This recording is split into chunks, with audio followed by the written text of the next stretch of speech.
भगवत गीता के अध्याय 10 से श्लोक 3 में बताया जा रहा है, जो मुझे अजन्मा अनादि समस्त लोकों के स्वामी के रूप में जानता है, मनुष्यों में केवल वही मोह रहित और समस्त पापों से मुक्त होता है। अब इस श्लोक का विस्तार में अध्ययन हुआ है। जैसा कि 7वें अध्याय में कहा गया है, जो लोग आत्म साक्षात्कार के पद तक उठने के लिए प्रयत्नशील होते हैं, वे सामान्य व्यक्ति नहीं हैं।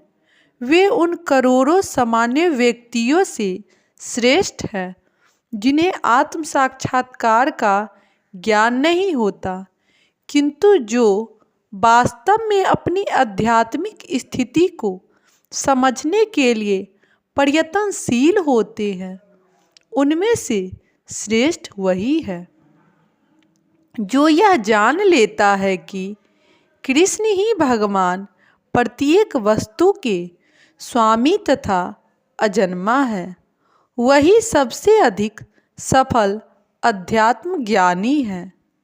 जब वह कृष्ण को परम स्थिति को पूरी तरह समझ लेता है, उसी दशा में वह समस्त पाप कर्मों से मुक्त हो जाता है। यहाँ पर भगवान को अज अर्थात अजन्मा कहा गया है, किंतु वे द्वितीय अध्याय में वर्णित उन जीवों से भिन्न हैं जिन्हें अज कहा गया है। भगवान जीवों से भिन्न हैं क्योंकि जीव भौतिक आसक्ति जन्म लेते तथा मरते रहते हैं। बंध जीव अपना शरीर बदलते रहते हैं, किंतु भगवान का शरीर परिवर्तनशील नहीं है। यहाँ तक कि जब वे इस लोक में आते हैं तो भी वे उसी अजन्मा रूप में आते हैं। इसीलिए चौथे अध्याय में कहा गया है कि भगवान अपनी अंतरंगा शक्ति के कारण अपराशक्ति माया के अधीन नहीं है, अपितु पराशक्ति में रहते हैं। इस श्लोक के वेति लोक महेश्वरम शब्द से सूचित होता है कि मनुष्य को यह जानना चाहिए कि भगवान कृष्ण ब्रह्मांड के सभी लोकों के परम स्वामी हैं। वे सृष्टि के पूर्व थे और अपनी सृष्टि से भिन्न हैं। सारे देवता इसी भौतिक जगत में उत्पन्न हुए हैं, किंतु कृष्ण अजन्मा हैं।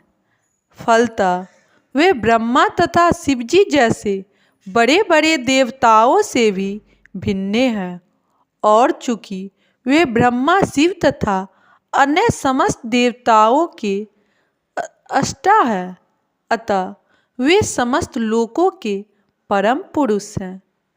अतएव श्री कृष्ण उस हर वस्तु से भिन्न है जिसकी सृष्टि हुई है, और जो उन्हें इस रूप में जान लेता है वह तुरंत ही सारे पाप कर्मों से मुक्त हो जाता है।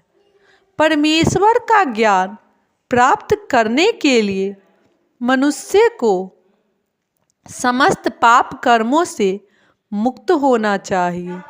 जैसा कि भगवत गीता में कहा गया है कि उन्हें केवल भक्ति के द्वारा जाना जा सकता है, किसी अन्य साधन से नहीं।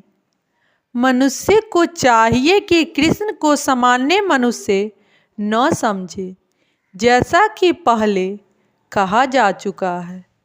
केवल मूर्ख व्यक्ति ही उन्हें मनुष्य मानता है। इसे यहाँ भिन्न प्रकार से कहा गया है।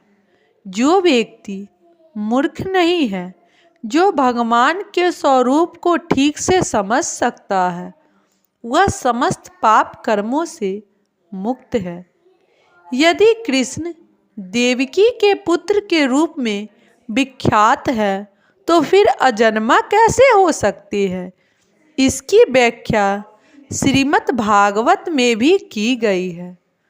जब वे देवकी तथा वासुदेव के सक्षम प्रकट हुए तो वे सामान्य शिशु की तरह नहीं जन्मे, वे अपने आदि रूप में प्रकट हुए और फिर वह एक सामान्य शिशु में परिणित हो गए।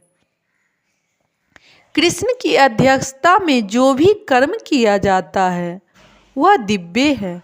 वह शुभ या अशुभ फलों से दूषित नहीं होता।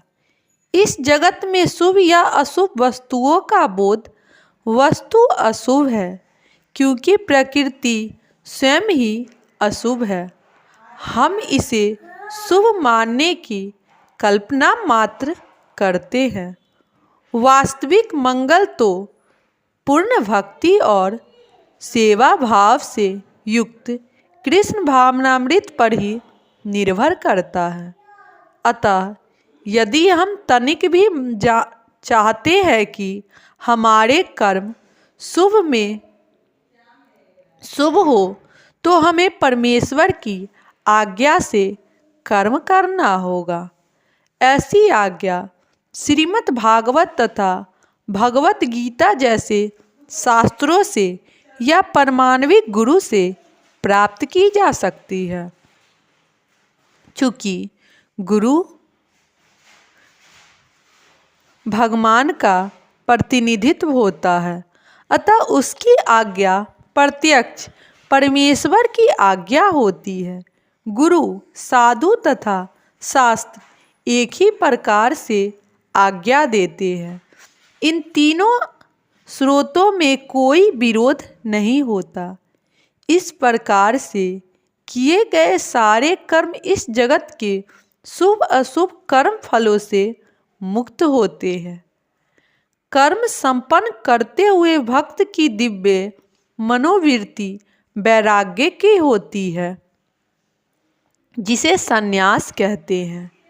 जैसा कि भगवत गीता के 6वें अध्याय के प्रथम श्लोक में कहा गया है कि जो भगवान का आदेश मानकर कोई कर्तव्य करता है और जो अपने कर्म फलों की शरण ग्रहण नहीं करता, वही असली सन्यासी है।